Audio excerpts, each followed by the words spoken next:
Hi, this is Carrie Brownstein. This is DJ Premier. This is Darren Aronofsky. You got the RZA right here. Rose McGowan. Radiohead. Aisha Tyler. Tribe Called Quest. Fred Armisen. Prince Paul. Javier Munoz. Seth Meyers. Frankie Cosmos. Flying Lotus. Hi, we're Chaim, and you're listening to the Talkhouse Podcast.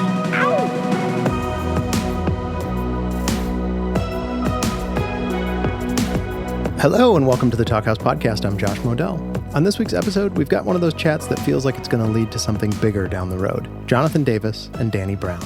Now, neither of these guys probably needs an introduction, but here goes anyway. Jonathan Davis is the frontman of the band Korn, which basically invented a sound and subsequent genre about 30 years ago. Now, I'm not sure if people still say nu metal, but whatever you want to call it, it never really seemed to leave the cultural zeitgeist once it took hold. Korn always seemed to have a wider variety of influences than some of their peers, though, taking bits and pieces from goth, metal, and hip-hop to make a strange new brew. They've released an impressive 14 albums over the years, taking stylistic turns like 2011's The Path of Totality, which incorporated dubstep and drum and bass elements. The band's latest is Requiem, which was written and recorded during COVID's enforced ban on touring. It's a bit of a return to their classic sound, and it's gotten incredibly positive reviews from fans and critics. Check out a little bit of the album's closing track, Worst is on its way. Is nothing. Something's playing tricks and it's chipping away. I can't. Swirling is the trouble. Disguised in the faces, they blocking my way. Danny Brown is a rapper and more recently a comedian who broke out of his hometown of Detroit around 2010 and has released a series of groundbreaking, incredible records that never seem to sit still, just like him. He's had huge singles and collaborated with everybody from Eminem to Purity Ring to Kendrick Lamar to A$AP Rocky.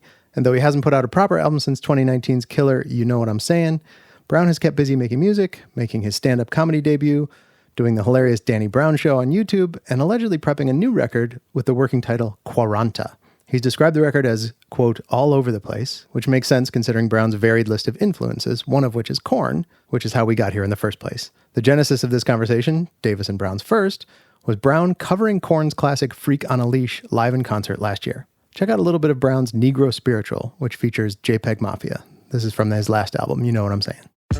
I'm on board like Tiger with two white broads, all three Xanax, drunk driving in a rental car. About to hit him with my best shot like Pat Benatar. One got big tits, one got ass like Sensor. I been hard, mix Cialis with liquor. We been on, ski and butter ain't winter. You ain't know, house look like Santa Paul. I'm so cold, plus it's slippery like a winter road, just lay low. Yeah, he did like winter clothes, here we go. Birds on me like scarecrow, I don't know. Told you was special, oh.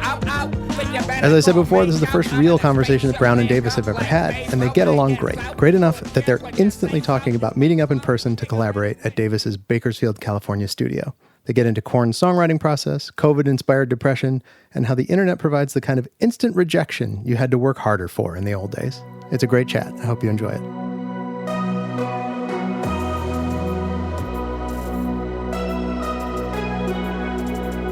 Yeah, man. I actually met you once before. I mean, I know you probably don't remember, but it was on Holy Ship. When I played Holy Ship? Yeah. That was awesome, man. That was so fucking fun. Oh my God. I know. I haven't been back since, but that was like that was not my world. And I loved hanging out in a totally foreign place to me. The whole dancing and when I was DJing and doing all that was so fun. It was just because it was such a break from the scene that I usually hang out in. So it was really cool. So what made you want to get into that scene in general? Like just being a fan of the music? I mean, I loved EDM music. I started like before I was in a rock band or any of that stuff, I DJ'd. Oh, okay. I started DJing in 86, 87 in my hometown of Bakersfield. And there was a club there called Vidal's. And these two kids named Eric and Nick Vidal, which went on to become the Baker Boys that hosted Power 106 in Los Angeles. And another guy named Chalk. We all got together and we would just sit there and play with turntables and battle each other and do all this stuff. So it really sparked my passion early on. I didn't listen to rock at all at that time. So that's why I really loved that music. And then when I wanted to start DJing again, I kind of started doing it again. I was spinning more old school stuff because I was really into New York freestyle music, like Stevie B and Company B and all the stuff they play at roller rinks. Yeah. And then I started getting more to the more current stuff. And that kind of spawned us doing that dubstep record, the Path of Totality, because I hooked up with some friends and we just started jamming together. and it just spawned and went off and became something that was really cool. My dad used to, DJ house music and stuff. So I always just grew up with it around me. I didn't even know it was like, because in Detroit, we used to have like a radio station, a guy named Mojo. And he would play like all type of like, Model 500 and then turn around and play the Bee Gees or something like that. So it was like I didn't know that I had like a vast like musical genre taste. Like, you get what I'm saying? I thought everybody listened to that shit. I didn't know that every city you go to, they had their own style of like party music. Because when we would go to clubs and stuff, no matter what song it was, it could be a top 40 radio hit. They'll speed it up to 140 BPMs. Yeah. I'm saying, like Stevie Wonder, Eyes Don't Cry No More. I used to hear that song fucking... When I just heard that recently at his normal speed, it was like, damn, this song's slow as hell. Right?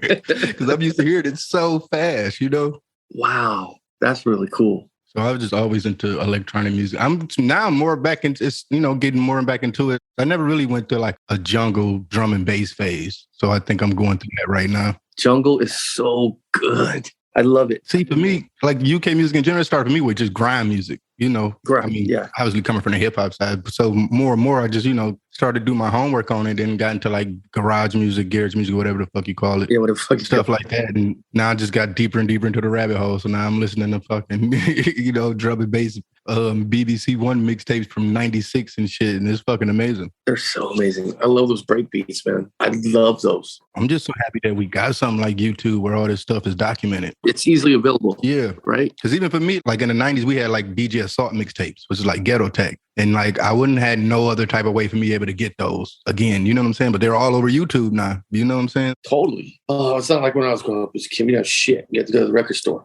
Yeah, exactly. Exactly. I've been going on YouTube because I've been starting back making beats and stuff. So I've been going like on eBay and just been buying like bulks of tapes. Like you can buy these like cassette tape lots for like people like say like 50 tapes for like 100. Like you don't never know what the tapes would be. So that's almost like a fun thing for me too. And I've just been sampling from tapes. So it's been kind of cool. I don't know how sustainable that is because my finger is already starting to hurt from rewinding and fast forward so much. Yeah. I get why we use vinyl now to sample. It's easier to just get to the spot you want to. Yeah, totally. That's rad. I never thought about even sampling from tapes. It's just got a warm sound. Like even I do like, because even like if I do my drums in like a software, like I put my drums in the software, but I'll still record it to a 4-track tape and then sample it back into, because it just sounds way warmer and better that way. Because most of this shit just sounds like it's coming from a computer. Yeah. Like I want it to sound like it's coming from a record, or it's coming from a tape. I want it to sound a little muddy and, a little distorted.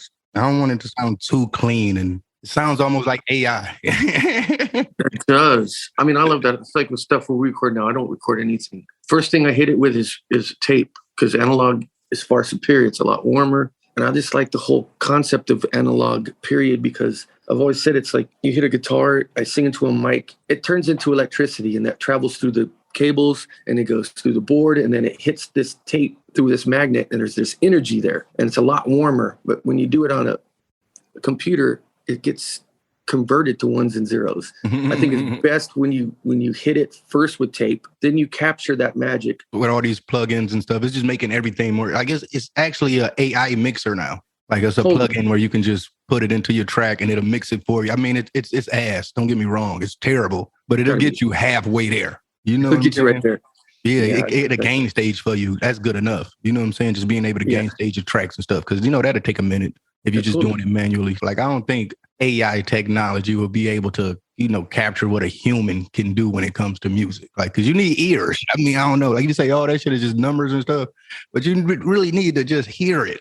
There's something about digital and all that it kind of dehumanized. I like to hear all the inconsistencies. And I will say they are making it easier for anybody that want to get into music.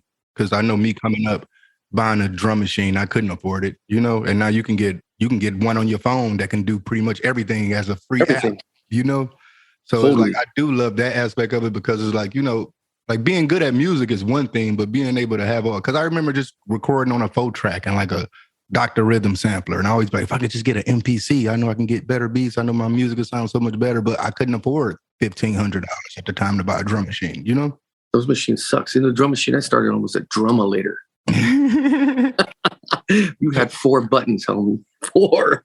And now the fucked up part is like all those old drum machines that I had, like the $300 drum machines, they're going for like $1,500, $2,000 now. Because they, like people want those old, like they say, they want that warmth from those because most of these drum machines you buy now, they have a software that go to them. They're not standalone machines that you can just make music with. You need to use the software with it. So those were just like standalone machines. I still love the SP303s and 404s and stuff. I still use those. Those are nice. It was just easier to loop, and their effects, like comparing it to like other drum machine effects and stuff, it's just, I don't know, it just sounds way cooler. Sample depth and just like really, there's just this great, it's like the SP1200. Yeah, if you add too many effects, it just starts sounding crunchy. Shit weird. It just sound all fucked up. But like you say, it gives it personality at least, you know? Yeah, it gives it personality for sure. I love that. And that's the crazy part about it, that like even now, like a lot of music, like how lo-fi is becoming like a cool thing, you know, like your music shouldn't sound like, that's the crazy part, that now it's so easy to make your music sound good, where before, like I said, I was recording on a 4-track and I wish I would have had Pro Tools, but I could, you know, clean my vocals up and stuff like that. Now you have all these plugins that you can clean your vocals up and make stuff sound so cool and easy in your bedroom, and everybody now want to make it sound all dirty and fucked up. And fucked up, right? That's how it goes. That's just the way of the world, I guess, you know? It is. And I don't understand it. I want my shit to sound good. Fuck that. No one's never satisfied. That's what I understand about it. You give them all the tools. That's why I like some like the 404. I love that because you kind of had to listen. You kind of had to have some like, because you don't have like, you know, some people just they need to see those waves on their screen. If they can't see those waves, then they can't do shit. And with the 404, you can't see the waves. You have to actually listen to loop. You have to, you know what I'm saying? I think that alone right there, it helps you because it hinders you in some way. But just that alone, it ups your creativity. You know, when Pro Tools came in, I hated that you stop listening with your ears, you just looked at a screen. When you want to go play that back, everyone turns to the fucking computer screen. Why do you need to look at that? Just listen with your ears. Because I'd be like, you'll work with an engineer and he already started adding plugins before you even did anything. You ain't even heard it yet. Last record, I did some shit. I'm like, why are you at what? Stop. I see him just going, all these plugins. I'm all, motherfucker, stop. Take all those off. Now turn to your fucking left. There's the real fucking compressor. There's the real EQ. Use the real shit. What the fuck are you doing? They're just all set in their way. There's engineers like that have done that and worked in the box their whole life. It's just easier for them to do that. But I'm a big fan of just having the real stuff. Yeah. Totally, man.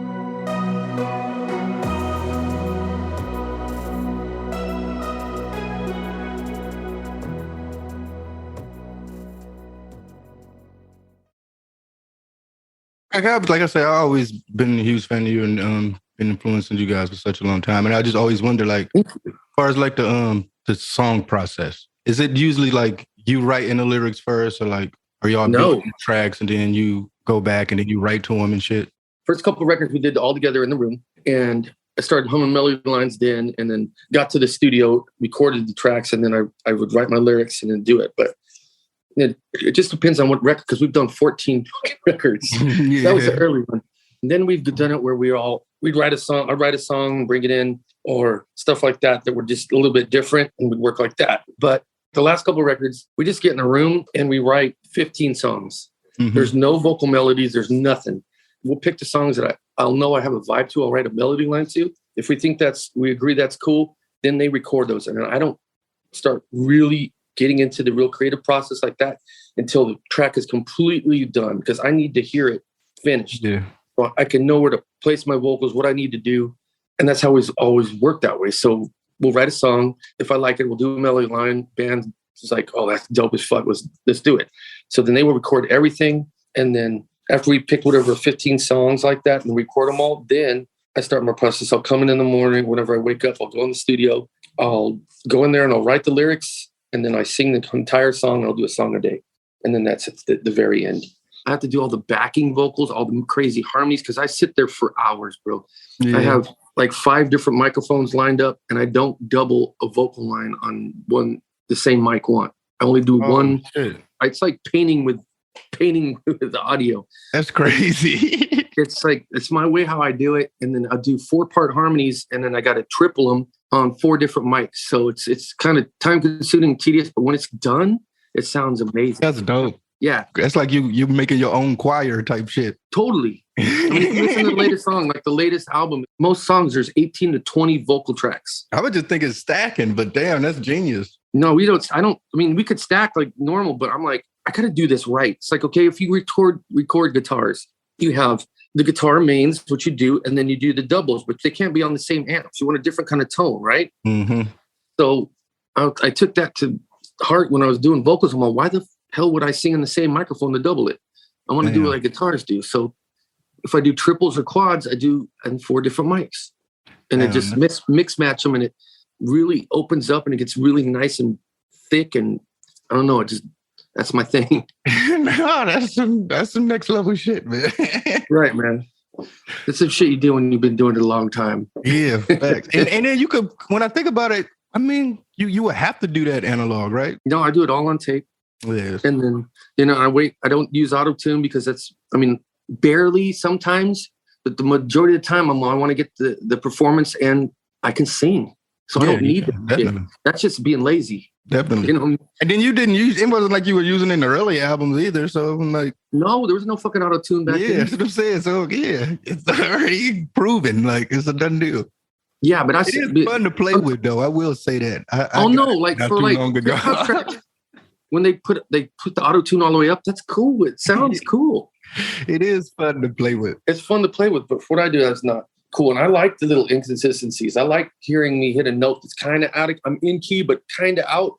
Mm-hmm. It just gives it character.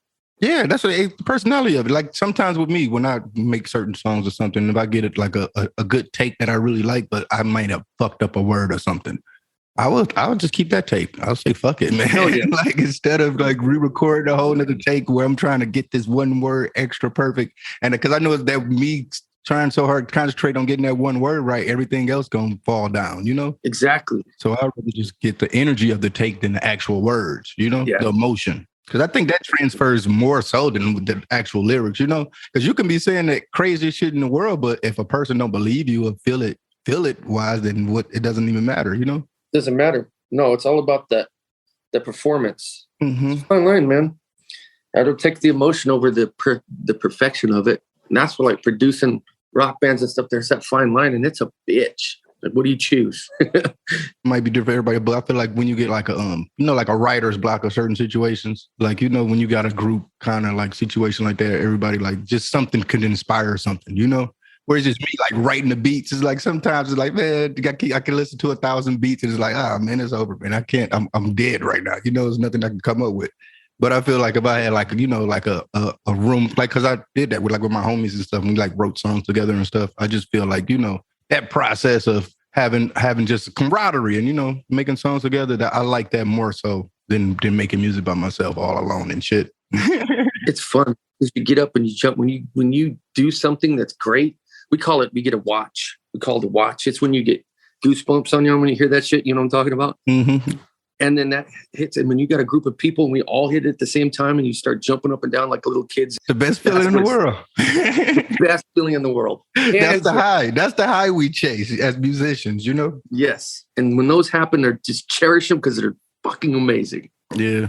Love it. I love that. That's my favorite. So that's it. That's just been my process now. I just been like, I would just like try to like record as much as I can. Like, cause like I say, sometimes I get like a writer's block and I feel like everything I'm doing is whack. And then I get a streak where I just feel like I'm on fire, and then once I'm on fire, I try to get out as much as I can. I've always been a firm believer that creativity flows in seasons. And so you'll have your seasons where you're not going to write shit. It's all going to suck. And then you die yourself. And then all of a sudden here comes that creativity creeping back. And then boom, you're inspired. And you write the best shit for like 2 or 3 months. And then it's gone again.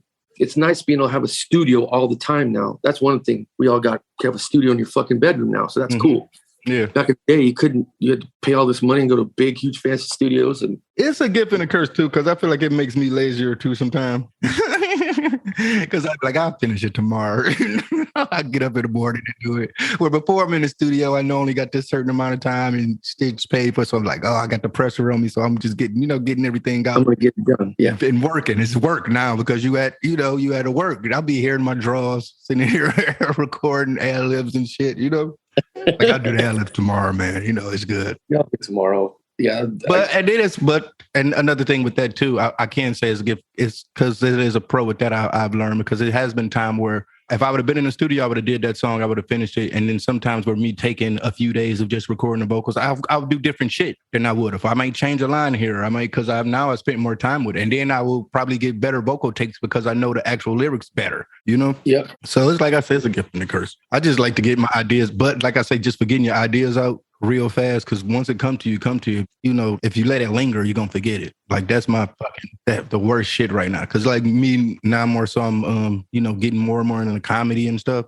And I'm like doing this like podcasts and stuff. So, you know, same thing where I would do lyrics. But now, you know, I mean, it's kind of easier for me to like write punchlines and stuff and come up with stuff. But it ain't like that for like comedy. So now, like every time I'm think of a joke or something funny to me, you know, I got to get up and write it. So like last night I'm in the bed. It's like 3:00 in the morning. Like I woke up, you know, when take a piss, came back. I'm laying in the bed and some funny shit coming on here. Like, fuck, I got to get up and write this shit. Voice notes, bro. Voice notes. That's what I do.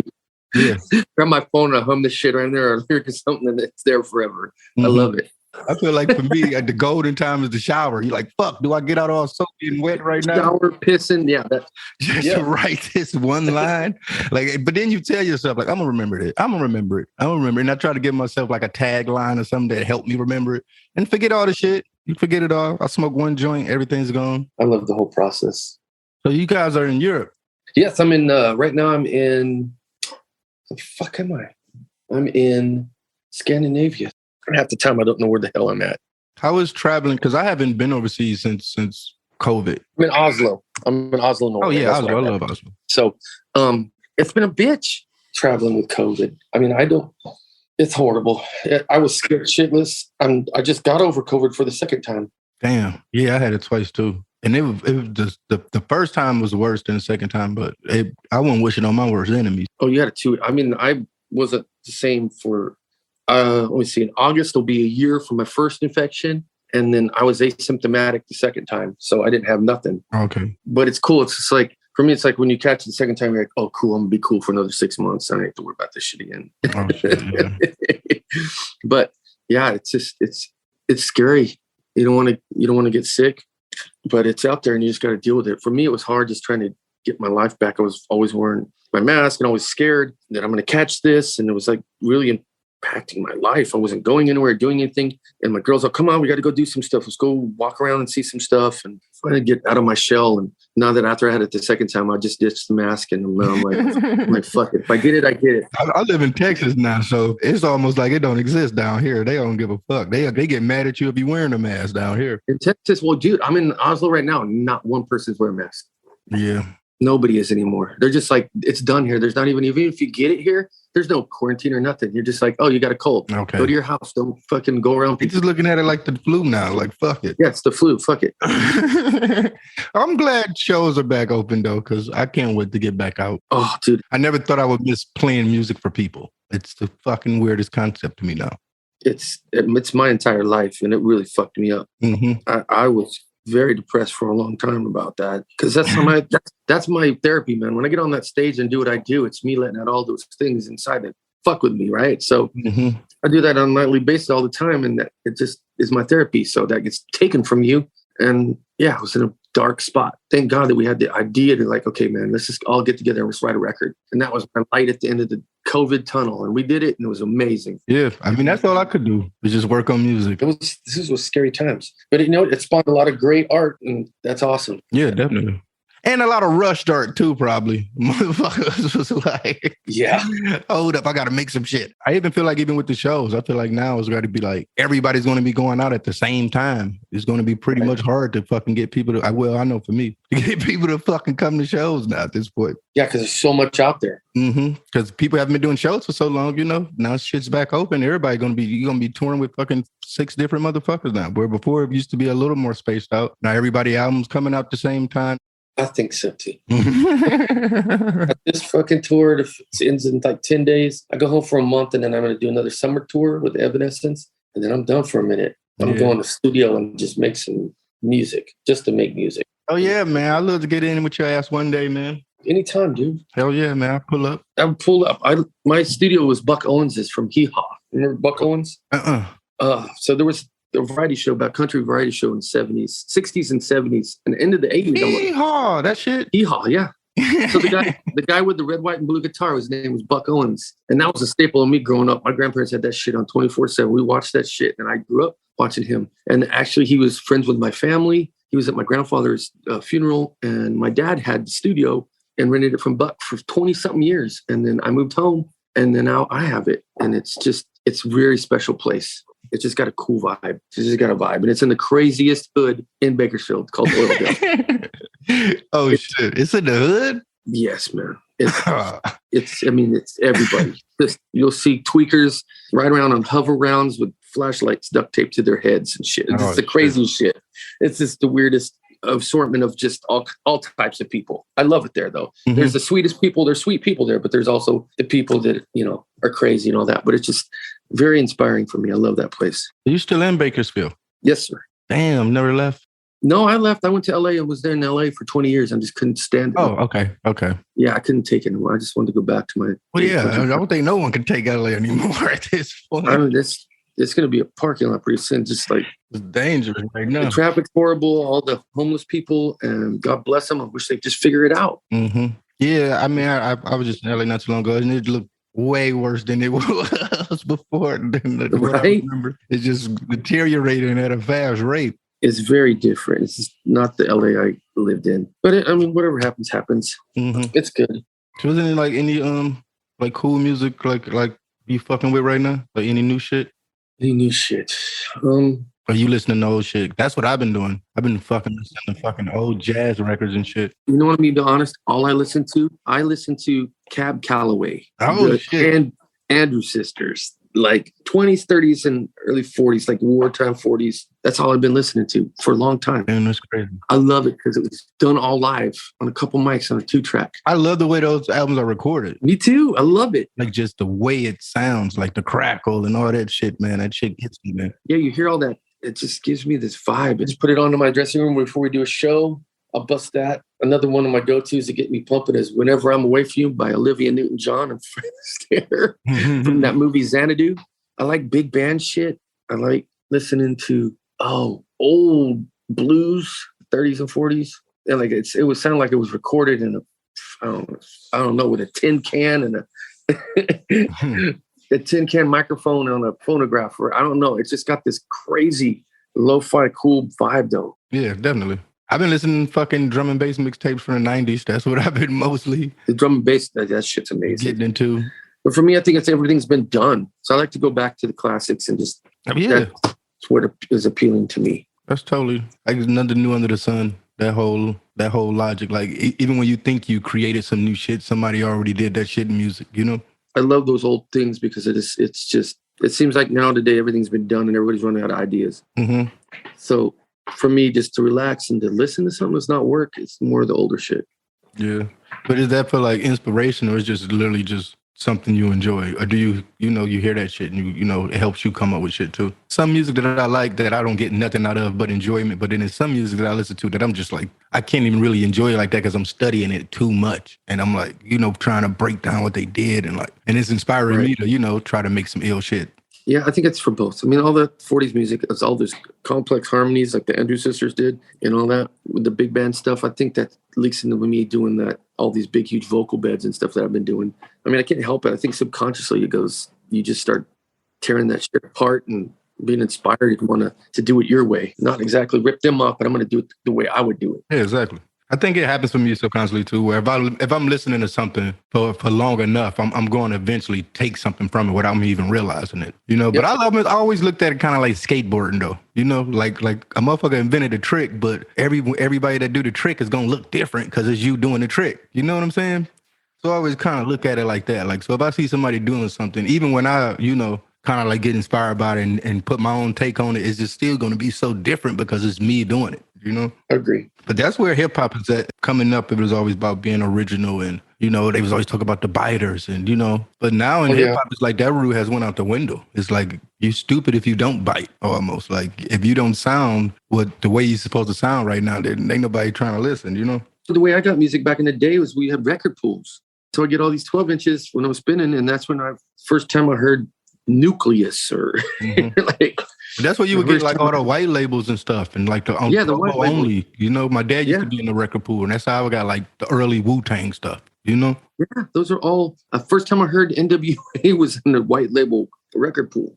Or even they would have like snippet tapes, like just something like that. Just sounds so fucking far fetched. A snippet tape, and we would listen to these snippet tapes like crazy, just 30 seconds of each song. You know, that was really cool back then. It gave it so much. It made it mysterious and yes. You couldn't wait. It wasn't instant gratification. You had to wait. Listen to the snippets, and the album didn't come out the next month. You're like, fuck, you couldn't wait. Imagining what the rest sounds like. Kids now will never know that feeling. Yeah, because they get all their music from TikTok now. Instant gratification, like you said, is not even no like. And then most of the time they like leak it before it even come out. Like it's crazy. It's crazy. But I mean, I don't really hate on it too much because I think the most thing that I hate about it is I wish I was a part of this time in some sense because it's so fucking cool that you could be able to fucking just make music, upload it, and let the people decide. Like before I had to fucking catch Greyhound buses to New York and fucking get turned down by record labels, suffer all this rejection. You know, now you could just suffer rejection from a tweet. You know what I'm saying? From a tweet or, you know, a comment. I used to have to see it face to face. Like, no, get told no.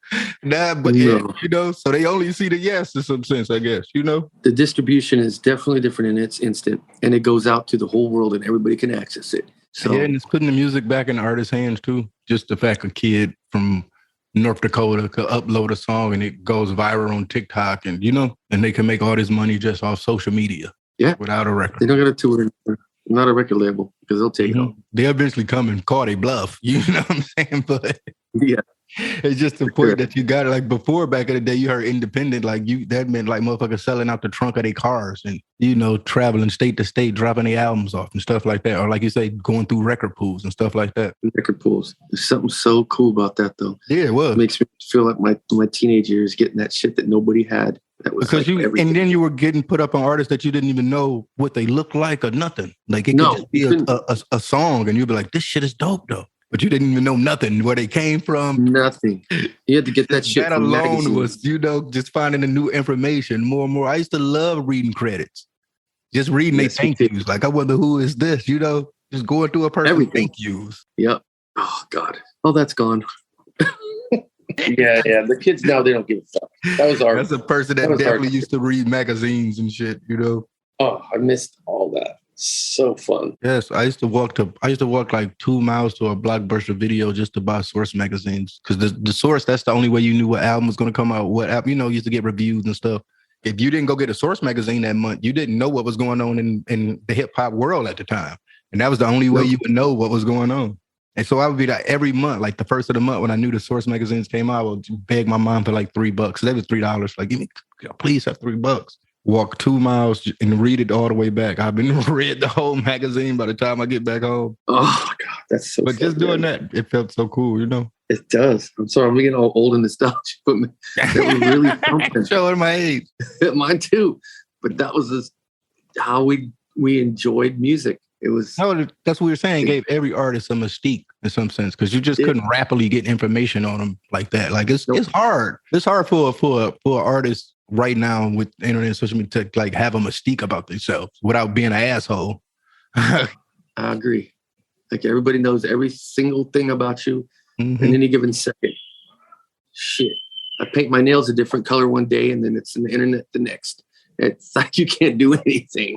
It's so weird. I'm just excited to see what the future could bring as far as like technology when it comes to making music, you know, because they, like I say, they're making so much cool shit. Like before I was doing this, I was just watching Akai just put out a new keyboard. It's pretty much a MPC with a keyboard, or something that used to be so hard for us to be able to sync our keyboards and shit to the MPC now. And then they'll give you like controllers and shit like that. But now it's just, you actually got 61 keys with an MPC connected to that. Like, what the fuck? Like, you know what I'm saying? Wow. They literally just, you know, dropped the video, you know, explaining it today. And I'm just thinking of all the fucking possibilities you can do with that. That's really cool. It's just a box of just the tweak sounds. And it's a standalone machine. You don't need software. You can use with software, but it's a standalone. So you pretty much have a keyboard and an MPC. You can just walk anywhere with it, you know? And they already come with over like 200 instruments already in it. What's that drum machine? It was gray. It was a 909? Yeah, the Roland. The Roland, yeah. It had like, it was the drum buttons, but it was actually a keyboard too. Yeah, those are going for a pretty nice buck right now. People are looking for those right now. I love that. I wrote so many songs on that damn thing. Korn songs on it. That's dope. I mean, it was just like keyboard sounds for guitars and shit like that. But but that's what you would like do demos and shit on? Yeah, I do demos that's on dope as fuck. Because I kind of do that sometimes. Like I would make a beat. Because like I like making beats just for fun, but I know people can make way better beats than me. So I would rather get a way better beat. But it's been a lot of times like I make a beat just to make a song to, but then it end up being a song to somebody else's beat and it'd be what, you know what I'm saying? But I got the idea out, on my own. It's good. It's fun. I used to sit in my bunk with the damn thing in my bus when we were rolling down the road. Pair of headphones and that machine, just going at it. Good times. But yeah, man, we definitely should, exchange each other contacts and shit or whatever. Yeah, please. I'll give you mine and I'll get yours. And anytime you want to just jam sometime, I'd love to, man. Oh yeah, I come out to Bakersfield, man. That'd be fun. That would be fun, man. It's crazy. It's different, but there's a lot of cool I'm from shit. Detroit, man. Ain't no big deal. So yeah, the Oildale and Detroit probably got a lot of similarities. Bakersfield used to be on cops all the time. That's the only thing. You know what? It was all the time because it's a tough ass town. It used to be like Bakersfield in the corner. That's where I remember seeing that name all the time. Besides you guys, that's where I remember seeing Bakersfield all the time. It's fucking cops. So I already know it's fucking crazy, tweaked out. It's crazy. It really is. It's fun. All right, cool. Well, thanks for having this talk. It was fun. I love talking man. This. Thank you, man. The creative stuff, that side of it, I love, and it was a wonderful conversation, man. Likewise. We keep it going, man. We get each other info and keep in touch. All right, cool, man. I love that, Dan. Man. Have a good one, man. Thanks for listening to the Talkhouse Podcast, and thanks to Jonathan Davis and Danny Brown for chatting. If you liked what you heard, please subscribe via your favorite podcasting app. And while you're already there, go ahead and rate us. This episode was produced by Myron Kaplan, and the Talkhouse theme is composed and performed by The Range. See you next time.